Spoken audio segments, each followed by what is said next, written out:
Prom and graduation season is here, which means parties and on some occasions the consumption of alcohol. That's right. A mid-Missouri woman was seriously injured when a drunk driver hit her car head-on. KRCG 13's Elizabeth Hoffman has more on her story of true grit and determination.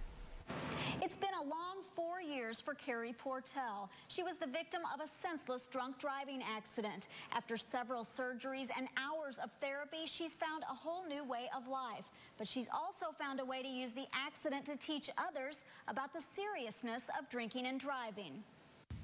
When first meeting Carey Portell, she seems to be a lot like most mid-Missouri farm girls. Usually they start frothing at the mouth because they think you're going to feed them. But there is much more to this mom's story. Yeah. It was just 4 days after Christmas in 2010. Carey got off work and was headed to teach her Zumba class. Since their 4 kids were on Christmas vacation, her husband Greg called and suggested 2 of their daughters go along. You know, you think back about it, and if I wouldn't have said, hey, why don't you pick up the kids, which she would have gone directly from work, would things be differently, But things weren't. On their way to town that bitter cold night, a truck met them on a hill. And it takes you a second, you're just like, oh my God, it's on my side of the road. Carey could tell he wouldn't have time to get back over. You know, I saw him whipping back and forth, and he just couldn't get back over there. And, you know, within 2 seconds, you're just like, this is gonna happen. They were hit head on at over 80 miles an hour.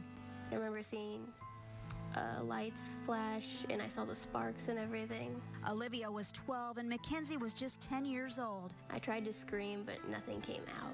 Both had injuries, but they were not life-threatening. Greg and Carey's dad arrived quickly on the scene. It was certain the girls would go by ambulance to a local hospital, but Carey's condition was much more serious. at that point in time I had to make a decision, and I had to say, you know, I got to leave Carey with her dad, and I got to go to the hospital with the girls. The driver of the truck, Steve Haberman, was pronounced dead on the scene. His blood alcohol content was .265, over 3.5 times the legal limit. Carey was in the hospital for 10 days with a broken pelvis, 1 broken ankle, and 1 crushed ankle. She's since had 11 surgeries. I was in a wheelchair for the majority of 16 months.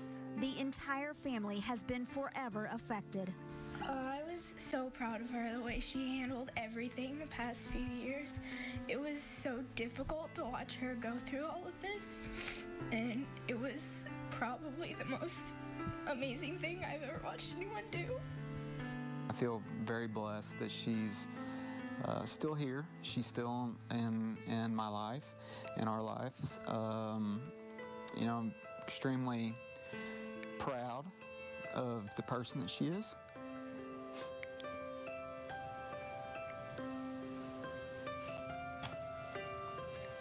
Carey has since made remarkable recovery. So 2015, I feel like, is my year that I finally get to see what I can do. And what she is doing now is what her family is amazed by. Carey started sharing her story with schools and organizations. Maybe my voice will pop up and go, you know what, I don't want to do that to somebody else. I remember this lady coming to my school. You know, it's just amazing that one, she's still here, but she's sharing her story. And I keep telling her this is her story. She can't fake this. Carey's life may never be what it once was, but she says now the little things are so much more meaningful to her and her family. You never think anything like that's ever going to happen to you. You know, I'm a good driver. I was just driving to town, and then bam, that happens. And then all of a sudden your life does a 180 and you're like, okay, we gotta figure this out. And hopefully we can do it as a team, and so far we've been pretty good at that. Carey still does some physical therapy on her own, but as of now, she needs no more surgeries. You can follow Carey's journey on her Facebook page, blog, or Twitter. We have those links on our website, connectmidmissouri.com.